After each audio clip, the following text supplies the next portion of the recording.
அது குறித்தான தகவல்கள் தலைமையிலிருந்து வரும், மிக விரைவில் வரும். இல்லை, இது அதாவது கேம்பெயின் பண்ணுறது, அரசியல் பிரச்சாரம் செய்வது என்பது எங்களுடைய அரசியல் அமைப்பு சட்டத்தின் அடிப்படையிலான அடிப்படை உரிமை. இது இல்லை, அப்படி பண்ண முடியாது. இது அரசியல் அடிப்படை, அரசியல் அமைப்பு சட்டத்தின்படியான அடிப்படை உரிமை. இது பிரச்சாரம் செய்வது, கட்சி ஆரம்பிப்பதும் கட்சி நடத்துவதும் மக்கள் மத்தியில் வாக்காளர்களுக்கு மத்தியில் வேட்பாளர்களாக போய் நிற்கிறதும் நம்முடைய அடிப்படை உரிமை. அதை தடை செய்ய முடியாது. அது கரூர் சம்பவம் என்பது தனிப்பட்ட ஒரு நிகழ்வு, துக்ககரமான நிகழ்வு. அந்த நிகழ்வு குறித்தான விசாரணை நடைபெற்று கொண்டிருக்கிறது. அது தனி. இவ்வளோ போராட்டத்துக்கு அப்புறம் டிவிக்கு ஒளிஞ்சிருச்சு, இன்னும் டிவிக்கு வரவே செய்யாது இருந்தாங்க. அது ஒரு பதிலடியாக அந்த கூட்டம் நடந்திருக்குது. எப்படி பார்க்குறீங்க? அவர் என்ன சொல்லியிருக்காருன்னா, நான் சட்ட ரீதியாக என்னென்ன சந்திப்பேன்னு சொல்லியிருக்காரு. எப்படி பார்க்குறீங்க? ஆரம்பம் முதலாகவே அரசியல் காழ்ப்புணர்ச்சியினால், ஒரு பொறாமையினால், வெகுளாமையினால் பல்வேறு சதித்திட்டங்களை ஆளும் திமுக அரசு தமிழக வெற்றி கழகத்தின் மீது ஏவி வந்தது. இது ஒரு பொறி வைத்து பிடித்தது போல் இந்த கரூர் சம்பவத்தில் ஒரு ட்ராப் பண்ணி ஒரு குறுகிய இடத்த வலுக்கட்டாயமாக திணிச்சு, அதுக்கு ஒரு நாளைக்கு முன்னாடி அனுமதி கிடைத்ததை வாங்கி அந்த இடத்துக்கு கொண்டு போய் நிறுத்துகிற. மற்ற இடங்கள்லாம் காவல்துறை வடம் போட்டு கொண்டு போய் நிறுத்தலை. அந்த ஒரு இடத்துல மட்டும் வடம் போட்டு அழகாக கொண்டு போய் அந்த இடத்துல நிறுத்தி அதை ஒரு பொறி வைத்து பிடிப்பது போல், நம்ம தலைவர் தான் பேசினார், ஒரு பொறி வைத்து பிடிப்பது போல் அப்படி செய்து எப்படியாவது தமிழக வெற்றி கழகத்தை அடியோடு முடக்கிவிட வேண்டும், அடுத்த தேர்தல் வரைக்கும் இவங்க எந்திரிக்கக்கூடாது, அப்படியான ஒரு அடியாக இது இருக்குன்னு சொல்லி ஒரு மிகப்பெரிய சதித்திட்டம் தீட்டியது போல் ஒரு பார்வை தான். இது நன்கு அரசியல் தெரிந்தவர்களுக்கு புரியும். ஒரு நரித்தந்திரம் படைத்த அரசியல்வாதிகள் இது போன்று செய்வார்கள் என்பது காலங்காலமாக தமிழக மக்கள் பார்த்து கொண்டு தான் வருகிறார்கள். இது ஒன்றும் புதுசாக பார்க்கல. திராவிட முன்னேற்ற கழகத்தினுடைய நரித்தந்திரத்தை பல இடங்களில் எக்ஸிக்யூட் பண்ணதை மக்கள் தொடர்ந்து தமிழக மக்கள் பார்த்துக்கிட்டு தான் இருக்காங்க. அது கொஞ்ச நாளாக கொஞ்சம் அமைதியாக இருந்தது போல் இருந்து, எதிர்க்கிறதுக்கு ஆள் இல்லை அப்படிங்கிறதுனால கொஞ்சம் அமைதியாக இருந்தது போல் இருந்தாங்க. மீண்டும் தன்னுடைய குள்ளநரித்தன வேலையை ஆரம்பித்திருக்கிறார்கள். இந்த வேலையினால் இழப்பு எங்களுக்கு தான். 41 பேரை எங்களுடைய குடும்ப உறுப்பினர்களை நாங்கள் இழந்திருக்கோம். இழப்பு எங்களுக்கு தான். அதனால் நாங்கள் அதை ஒரு துக்க வீட்டில் ஒரு 41 பேர் இழந்த ஒரு தலைவர் ஒரு மாத காலமாக அதிலிருந்து மீண்டு வெளியே வர முடியாமல் தற்பொழுது தான் கொஞ்சம் கொஞ்சமாக நாங்கள் மீண்டு வந்துட்டுருக்கோம். ஆனால் தமிழக மக்களுடைய பேராதரவும் பேரன்பும் நம்முடைய தலைவர், தமிழக வெற்றி கழகத்தினுடைய தலைவர் விஜய் அவர்களின் பால் இருப்பதை பார்த்து நாங்கள் உண்மையாகவே 2026 தமிழக வெற்றி கழகத்துக்கானது என்பதை உறுதி செய்து கொள்கிறோம். அண்ணே, அது வேஸ்ட்டுண்ணா. எங்கள் அண்ணன் அழகான பதிலடி கொடுத்துட்டாரு. நாங்கள் ஒரு கட்டுக்கோப்போடு இருக்கிற கட்சி. இப்போ இன்னும் வந்துடும். எங்கள் பசங்க வெர்ச்சுவல் வாரியர்ஸ் அது போய்கிட்டே இருக்கும். ஆனால் இந்த மாதிரி இப்போ கோயம்புத்தூரில் பாலியல் தொல்லை நடந்துச்சு, அது குரல் கொடுக்க மாட்டேங்காரு. விஜய் என்ன மட்டும் குரல் கொடுக்காரு.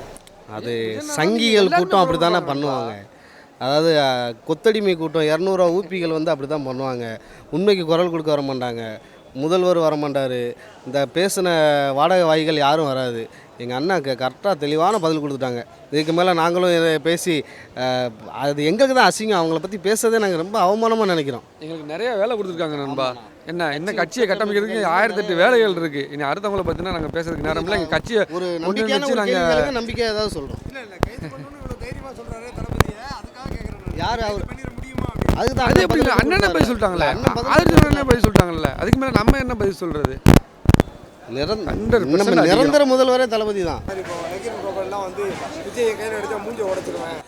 அவன் நக்கிறன் ஒரு ஆளே கிடையாது. அவன் மூஞ்ச நாங்கள் உடச்சிடுவோம்.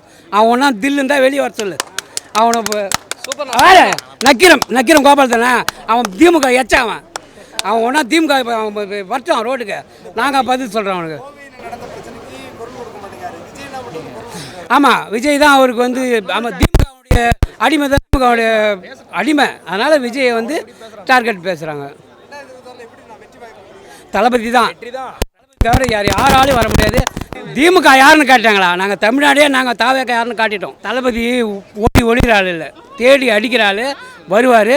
40 நாளாக அந்த நம்மளுடைய ரத்த சொந்தம், நம்மளுடைய எப்படி சொல்கிறது, எங்களுடைய கட்சிக்காரங்க, எங்களுடைய உடன்பிறப்பு, அவங்களுக்காக அவர் துக்கம் அனுப்பிச்சிருந்தார். இனிமேல் தான் தளபதியுடைய ரீஎன்ட்ரியை பார்க்க போகிறீங்க.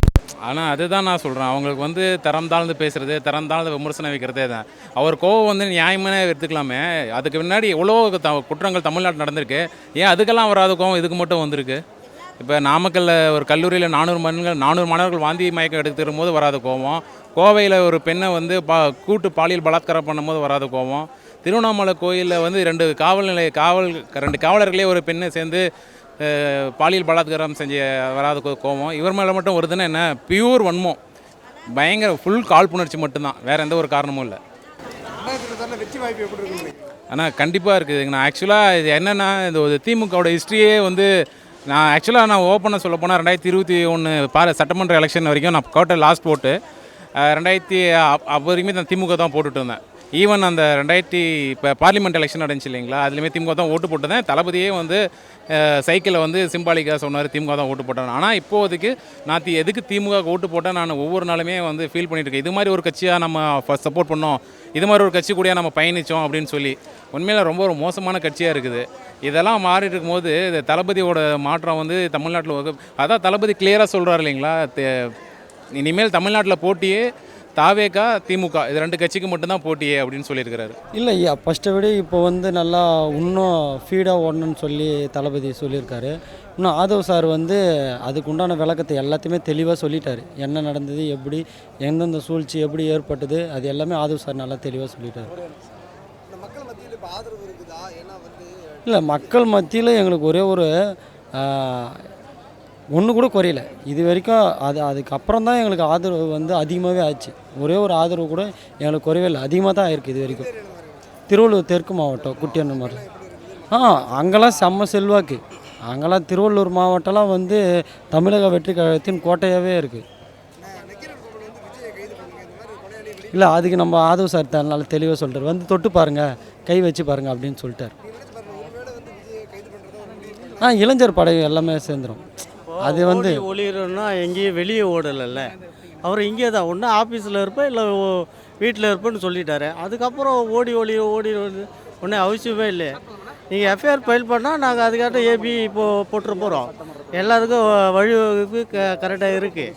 ஓடி ஒளிரன்ற கருத்தை மட்டும் தயவு சொல்லாங்க. நாங்கள் ஒளிய மாட்டோம். நாங்கள் எல்லாத்துக்கும் துணிஞ்சு தான் அரசியலில் இறங்கியிருக்கோம். யாருக்கும் பயந்துலாம் இந்த அரசியல் பண்ணல. நாங்கள் மக்களுக்காக வந்திருக்கோம். கண்டி எதற்காக நாங்கள் அரசியல் வந்து ஆதாயத்தை தேடுறதுக்கு தான் நாங்கள் வரலை. மக்களுக்காக ஒரு நல்ல திட்டம், நல்ல உதவி பண்ணோம், நல்ல சேவ் பண்ண தான் மக்களுக்கோசம் அரசியலுக்கு வந்தோமாண்டி. மற்ற வேறு எதுக்கும் வரல. நாங்கள் ஓடி ஒளியலை. அதை மட்டும் பண்ண சொல்லுங்க. பதில் சொன்னாரா பார்த்தீங்களா? அவர்லாம் வந்து திமுக அந்த சப்போர்ட் இருக்கா இல்லையான்ட்டு நீங்கள் பார்த்துக்கோங்க. நேற்று வந்து இந்த போராட்டம் நடந்ததில்ல, எந்த கட்சிக்காச்சும் அவ்வளோ கூட்டம் வந்ததா போராட்டத்துக்கு? டிவி கேக்கு எவ்வளோ இருந்ததுன்னு நீங்களே தெரிஞ்சுக்கோங்க. எவ்வளோ செல்வாக்கு இருக்குது மக்கள்கிட்ட நீங்களே பார்த்துக்கோங்க.